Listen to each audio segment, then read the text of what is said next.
मी दिसायला खूपच सुंदर आहे. माझी उंची 5 फूट 7 इंच आहे. गोरा रंग, माझं शरीर 34, 32, 36चं आहे. मी तर माझ्या कॉलेजमध्ये फॅशन शो मध्ये पण जिंकली होती. कॉलेजमध्ये तर माझ्या मागे कितीतरी मुलं. पुढे अभय म्हणाला, खरं सांगू तर मला खूप इच्छा होतय. ते वाचून मी थोडा वेळ गप्प झाली. मला कळत नव्हतं की त्यावर काय उत्तर देऊ. खरं सांगू तर मला अभयकडून बोलता बोलता मी पुढे गेली आणि खिडकीचा पडदा नीट करण्यासाठी मी खिडकीचा पडदा सरळ करून मागे फिरणारच होती की अचानक अभयने येऊन मला मागून, सर्व मित्रमैत्रिणींना माझा नमस्कार. मी तुमचा आपला मित्र विशाल. आजची ही कथा आपल्या वाचक मैत्रिणीने पाठवलेली आहे. कथा त्यांची आहे, मग शेवटपर्यंत बघा, तुम्हाला नक्की आवडेल. चला तर मग कथेला सुरुवात करूया. त्यांच्याच शब्दात. माझं नाव निशा आहे. मी आता पुण्याला राहणारी एक विवाहित बाई आहे. माझ्या लग्नाला जवळजवळ 2 वर्ष होत आले आहे. मी आणि माझा नवरा संजय, आम्ही दोघेच पुण्यात राहतो. आमचं लग्न परिवाराने जुळवून दिलं होते. माझा नवरा एका मोठ्या कंपनीमध्ये इंजिनियर आहे आणि मी घरीच असते. संजय बरोबर लग्न फक्त त्यांची सॅलरी बघून माझ्या घरच्यांनी करून दिलं होतं. त्यात त्यांचे वडील सुद्धा सरकारी जॉबमध्ये होते, म्हणून मी त्या विचाराने घरच्यांनी लग्नाला हो म्हटलं होतं. माझ्या संजय एवढा काही पसंतीचा नव्हता, पण कसा बसा आमच्या दोघांचा संसार चालू झाला होता. काही गोष्टी माझ्या विवाहित जीवनात घडत आहेत, त्या मी तुम्हाला सांगणार आहे. आणि माझ्यासोबत झालेला तो किस्सा पण मी तुम्हाला सांगेल. माझा नवरा असा खूप हुशार आहे. कामात पण जेव्हा मला खुश करण्याची वेळ येते तिथे तो थोडा मागे असतो. 2 वर्ष झाले आमच्या लग्नाला, पण आम्ही जेव्हा पण जवळ येतो आमच्यात काही उत्साहाचे क्षण नसतात. रात्री झोपायच्या आधी दिवा बंद करून जेव्हा मी माझ्या नवऱ्याच्या बाजूला झोपते, तो येऊन त्याला जे पाहिजे ते करतो आणि लगेच जाऊन झोपून जातो. मला खूप काही करण्याची इच्छा असते, पण काहीच करता येत नाही. मला माझ्या इच्छा मारून, मन मारून जगावं लागतं. मला ह्या 2 वर्षात कळलं की माझा नवरा शांत आणि खूप घाबरणारा व्यक्ती आहे. तो घरात सुद्धा जास्त बोलत नाही. आमच्यामध्ये काही प्रेम वगैरेच्या गोष्टी होत नाहीत. दररोज सकाळी उठतो आणि कामाला निघून जातो. जेव्हा त्याला काही करायचं मन असेल, नेहमीप्रमाणे झोपायच्या आधी थोडा वेळ माझ्यासोबत घालवतो आणि झोपून जातो. खरं प्रेम कशाला म्हणतात हे मला अजून कळलंच नव्हतं. आपल्या जीवनसाथीची थोडी काळजी, त्यांच्या इच्छा, त्यांच्याशी तर त्याचं काही घेणं देणं नव्हतं. तो आपला तसंच वागायचा. माझ्या मनाची आग तर शांतच होत नव्हती. मी आपल्या खूप इच्छांना मनात ठेवून झोपून जाते. असं पण नाही की मी दिसायला सुंदर नाही. माझी उंची 5 फूट 7 इंच आहे. गोरा रंग, माझं शरीर 34, 32, 36चं आहे. मी तर माझ्या कॉलेजमध्ये फॅशन शो मध्ये पण जिंकली होती. कॉलेजमध्ये तर माझ्या मागे कितीतरी मुले लागली होती, पण कोणाला भाव दिला नाही. मी 2 वर्ष स्वतःला मन मारून सांभाळून घेतलं, पण आता मला राहवत नव्हतं. मला आता खूप इच्छा झाली होती की कोणत्या तरी मुलाबरोबर किंवा पुरुषाबरोबर मी वेळ घालू आणि त्याबरोबर खूप प्रेम करू. मला असा बॉयफ्रेंड पाहिजे होता. ह्याच विचाराने मी माझ्या जुन्या मित्रांना भेटण्याचा विचार केला. मी फेसबुकवर जाऊन जो कोणी मुलगा माझ्या ओळखीचा ऑनलाईन असेल त्याला मी मेसेज करू लागली. त्यात बहुतेक मुलांनी लगेच उत्तर दिले. त्यांच्याबरोबर मी रोज बोलू लागली. त्यात अविवाहित मुले आणि विवाहित दोन्ही होते. एका आठवड्यातच जवळ 6 मुलांबरोबर मी बोलू लागली. त्यांच्याशी रोजच्या गोष्टीवर बोलणे होत असे. हळूहळू मी त्यांच्याशी फोनवर पण बोलू लागली. नवरा ऑफिसला गेल्यावर मी पूर्ण दिवस एकमेकांशी बोलत असे. काही दिवसांनी 6 मुलांपैकी 2 मुलांनी मला भेटायला बोलावले. त्यात एक अविवाहित होते आणि एक तर विवाहित होता. मीही भेटण्यास होकार दिला आणि नवरा ऑफिसला गेल्यावर मी तिघांना वेगवेगळ्या दिवशी जाऊन भेटून आले. आम्ही दुपारी जेवण्यासाठी भेटलो. खूप गप्पा मारल्या, एकामेकाबद्दल जाणून घेतले. दोघे पण माझ्याशी चांगले वागत होते. मला तर दोघे पण आवडू लागले. त्यानंतर मी दररोज दोघांशी वेळ काढून बोलत असे.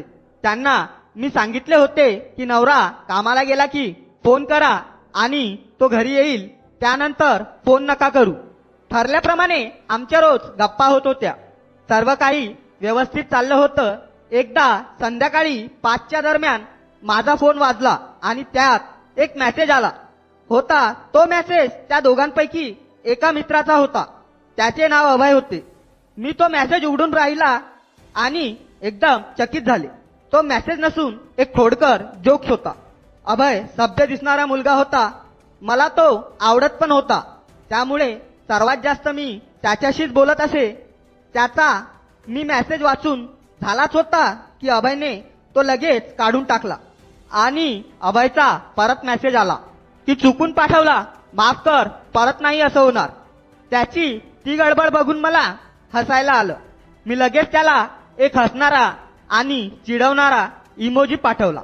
त्यावर त्यांनी पण परत चिडवणारा इमोजी पाठवला, पण त्यानंतर तो थांबला नाही. अभयने लगेच मेसेज करून मला विचारलं, तुला राग नाही आला ना? त्यावर मी उत्तर दिले, नाही. मग त्यावर त्याने परत विचारले, कसा होता जोक्स? मी त्यावर उत्तर दिले, खूपच छान. अभयने परत मला विचारले, अजून पण असे जोक्स आहेत माझ्याकडे, आवडत असतील तर पाठवतो. मी त्यावर त्याला म्हणाले, हो पाठव, आवडेल मला वाचायला. माझ्याकडून मिळालेला होकार ऐकून तो पूर्णच मन मोकळेपणाने खुलून गेला. अभयने एका पाठोपाठ एक जोक्स पाठवणं सुरू केलं. आधी थोडे सभ्य जोक्स होते, पण हळूहळू जोक्स खूप जास्त खोडकर होऊ लागले. मी पण त्या सर्व जोक्सना प्रतिसाद म्हणून असणारा इमोजी पाठवू लागले. काही वेळेला खूप छान असा रिप्लाय केला. ते बघून अभय आता खूप खुश होऊ लागला. अभय आणि माझं असंच बोलणं करून जवळ 2 दिवस झाले होते. तेवढ्यात तिसऱ्या दिवशी अचानक सकाळी 5 वाजता मोबाईल वाजला. त्यात एक मेसेज आला होता. मी पाहिलं तर त्यावर अभयचे नाव होतं. मी आधी बाजूला नवऱ्याकडे बघितलं तर तो चादर तोंडावर घेऊन झोपला होता. मग मी हळूच फोन चालू केला आणि मेसेज बघितला तर मी एकदम घाबरले, कारण अभयने आता सरळ फोटो पाठवलेले होते. ते फोटो जरा दुसऱ्या पद्धतीचे होते. ते बघून मी सुद्धा स्तब्ध झाली. मी लगेच अभयला म्हणाली, हे काय पाठवतोस तू? माझा नवरा इथे बाजूला झोपला आहे. त्याने बघितलं तर खूप प्रॉब्लेम होईल. त्यावर अभय म्हणाला, सॉरी, पण मला तुझी खूप आठवण येत होती. मला तुझ्याशी गप्पा मारायच्या होत्या. पुढे अभय म्हणाला, खरं सांगू तर मला खूप इच्छा होतय. ते वाचून मी थोडा वेळ गप्प झाली. मला कळत नव्हतं की त्यावर काय उत्तर देऊ. खरं सांगू तर मला पण खूप बोलण्याची इच्छा झाली होती. मन खूप आतुर झालं होतं कोणाकडून तरी प्रेम घ्यायला, पण भीती सुद्धा वाटत होती. म्हणून मी अभयला परत हसणारा इमोजी पाठवला आणि चिडवणारा इमोजी पाठवला. मेसेजमध्ये आणि गोष्ट टाळण्याचा प्रयत्न केला. मी अभयला म्हणाली, आपण नंतर बोलू. माझा नवरा आता इथे झोपला आहे, तो उठेल अचानक. त्यावर अभयने पण माझं म्हणणं ऐकलं आणि मी फोन परत बंद करून झोपायला लागली. पण आता मला झोप लागत नव्हती, तर मी लगेच बेडवरून उठले आणि बाथरूममध्ये गेली. मी तेव्हा मॅक्सी घातली होती. बाथरूममध्ये माझ्यासमोर अभयने पाठवलेले ते फोटो डोळ्यासमोर येत होते. कसं तरी स्वतःला सांभाळून मी बाहेर आले आणि परत बेडवर जाऊन झोपून गेले. पण झोपण्याआधी विचार करून झोपली होती की जसा माझा नवरा जाईल ऑफिसला, मी अभयशी आज पूर्ण वेळ गप्पा करणार आहे. अभयने सकाळी उठल्यानंतर मला झोपच नाही लागली. मी 7 वाजताच उठली आणि नवऱ्यासाठी नाश्ता आणि डब्बा बनवू लागली. नवरा रोजच्या प्रमाणे 9ला उठला. मी तोपर्यंत माझी सर्व कामे आटपून घेतली होती. पूर्ण वेळ माझ्या मनात फक्त एकच विचार चालला होता की जसा नवरा जाईल ऑफिसला मी लगेच अभयला फोन करेन आणि त्याच्याशी गप्पा मारेन. नवरा जसा नाश्त्यासाठी येऊन बसला मी लगेच त्याला नाश्ता आणि चहा दिला आणि मी ऑफिसचा डब्बा भरून त्याची ऑफिसची बॅग पण आणून त्याच्या बाजूला ठेवली. मी परत स्वयंपाकघरात जातच होती की अचानक नवऱ्याने विचारले की आज सर्व काम लवकर झालं. मी त्यावर हळूच आवाजात उत्तर दिले, हो मी लवकर उठले होते म्हणून. आणि असं म्हणत मी स्वयंपाकघरात गेले. आता 10 वाजले होते. दररोज 10ला नवरा निघून जातो घरून, पण आज तो घाई करत नाही आहे. हे बघून मला प्रश्न पडू लागला. मी अजून 10 मिनिटे वाट बघितली. बाहेर जाऊन बघितलं तर नवरा अजून बसला होता आणि मोबाईलवर व्हिडिओ बघत होता. ते बघून मी त्याला विचारले, 10 वाजून गेले आहेत, आज नाही जायचं का ऑफिसला?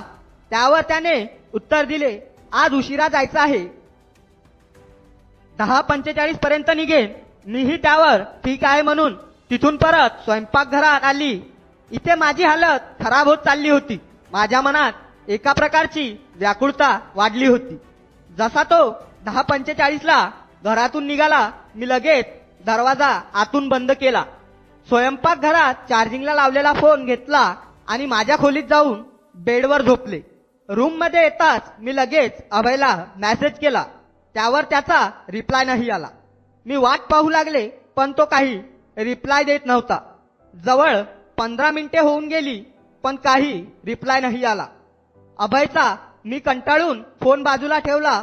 फोन बाजूला ठेवताच त्यावर एक मेसेज आला. तो अभयचा होता. मी त्याला विचारले, काय करतोस? त्यावर अभय म्हणाला, मी झोपलो होतो, रात्रभर झोप नाही लागली, आज ऑफिसला पण नाही गेलो, आज घरीच राहणार आहे, आराम करेन. ते वाचून मला खूप हसू आले. मी त्याला हसणारा इमोजी मेसेजवर पाठवला आणि पुढे लिहिले, मग कोणी सांगितले एवढा विचार करत बसायला ना? त्यावर अभयने एकदम निर्लज्जपणे उत्तर दिले, तू दिसत होती स्वप्नात म्हणून तुला रात्रभर बघत बसलो. तो मेसेज वाचताच मी थोडा वेळ स्तब्ध झाली. मग काही वेळेने मी त्याला परत हसणारा आणि चिडवणारा इमोजी पाठवला आणि पुढे मेसेज मध्ये लिहिले, स्वप्नात बघण्यात काय मजा. परत मला त्याने रिप्लाय दिला, मग येऊ का घरी? समोर येऊनच बघतो तुला. मी पण त्याला हो म्हणाली. अभयने पुढे विचारले, घरचा पत्ता पाठव. मी सुद्धा त्याला घरचा पत्ता लिहून मेसेज केला. त्याला मेसेज मिळताच त्याने लगेच फोन केला. मी फोन उचलला. समोरून हळूच आवाजात अभय बोलू लागला. त्याने परत मला गंभीरपणे विचारले, खरंच येऊ का? मी ही हळूच हो म्हणाले. त्यावर अभय म्हणाला, ठीक आहे, मी तुझा पत्ता बघितला, मी ट्रेनने येतोय, जवळपास 1 तास तरी लागेल. मी त्यावर त्याला उत्तर दिले, ठीक आहे, बिल्डिंगच्या इथे पोहोचल्यावर फोन कर. अभयने त्यावर होकार दिला आणि त्याने फोन ठेवला. फोन ठेवताच माझी धगधग वाढू लागली. घरी एक मुलगा येणार आहे ह्या विचाराने माझं तोंड सुकून गेले. मी स्वयंपाकघरात जाऊन आधी बाटलीमधून पाणी प्याली, मग शांत होऊन विचार करू लागली की पुढे काय करू. आता 11 वाजले होते. माझ्याकडे फक्त 1 तास होता. अभय 12 ते 12:30 पर्यंत येण्याची शक्यता होती. सर्वात आधी मी परत अंघोळ करायचं ठरवलं, कारण सकाळपासून मी काम करत होती. आता अभयला येण्यास जवळपास 5 ते 10 मिनिटे होती. त्याचा फोन कधी पण यायची अपेक्षा होती. मी माझी तयारी करून बसले होते आणि अभयच्या फोनची वाट पाहत होते. घरात एकदम शांतता होती. त्यात माझे हृदय जोरजोरात वाजू लागले. धगधग वाढत चालली होती. पहिल्यांदा असं कोणत्या अनोळखी मुलाबरोबर मी करणार होते. मनात विचार येऊ लागला की कधी अभय येईल आणि कधी मी त्याला बघेल. मी विचारात मग्न होती तेवढ्यात अभयचा फोन आला. मी जरा ही वेळ न घालवता लगेच फोन उचलला. समोरून अभय म्हणाला, मी खाली बिल्डिंगच्या इथे आलो आहे, कितव्या मजल्यावर येऊ? मी त्याला लगेच उत्तर दिले, 4थ्या मजल्यावर ये. लिफ्ट मधून आल्यावर डावीकडे 122वी रूम नंबर आहे. अभयने त्यावर होकार दिला आणि त्याने फोन ठेवला. मी लगेच उठले आणि दरवाजाकडे गेली. दरवाजा मी उघडला नाही. मी अभय बेल वाजवण्याची वाट पाहत होती. काही वेळाने दरवाजाची बेल वाजली. मी दरवाजाकडे गेली. दरवाजा उघडल्याच्या आधी मी एक मोठा श्वास घेतला. भीतीने माझे हात थरथरत होते. मी हिम्मत करून दरवाजा उघडला. दरवाजा उघडताच समोर अभय होता. त्याने निळ्या रंगाचा शर्ट आणि काळ्या रंगाची पॅन्ट घातली होती. तो फॉर्मल कपड्यात खूप छान दिसत होता. मी त्याला आत येण्यास सांगितले. तो आत येताच मी सोफ्याकडे बोट केलं आणि त्याला बसण्यास सांगितले. तो सोफ्याकडे जाऊ लागला आणि मी दरवाजा मागून बंद करून टाकला. मी त्याला हळू आवाजात म्हणाली, पाणी घेऊन येते, आणि मी आत स्वयंपाकघरात गेली आणि पाणी घेऊन बाहेर गेली. मी स्वयंपाकघरातून पाणी आणून अभयला दिले. पाणी देऊन मी घरातली कामे करण्याचं नाटक करू लागले. मी मुद्दाम समोरचं काम करत होती, ज्याने अभयला माझं पूर्ण शरीर व्यवस्थित बघायला मिळेल. आणि मी समोर टेबलावर ठेवलेले सामान बाजूला ठेवू लागले. मॅगझिन जमा केल्या आणि समोर कोपऱ्यात ठेवलेल्या बॉक्समध्ये ठेवायला गेली. कोपऱ्यात येताच मी मुद्दाम वाकली आणि मॅगझिन बॉक्समध्ये ठेवू लागली.